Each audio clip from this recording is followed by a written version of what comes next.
বিসমিল্লাহির রহমানির রহিম। আজকে আমাদের গুরুত্বপূর্ণ আলোচনা খেজুরের বিষয় নিয়ে।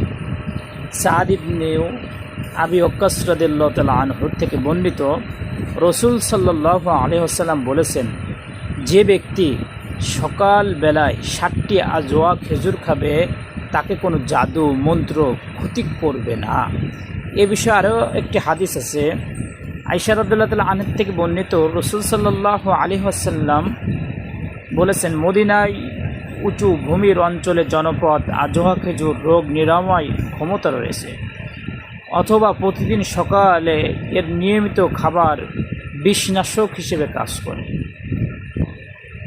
এটা আমাদের জানা উচিত। জাদুর রুকায়ের পরে রোগীকে আজওয়া খেজুরের পরামর্শ দেওয়া হয়। অনেক রাগী এটাকে করেন আর কি।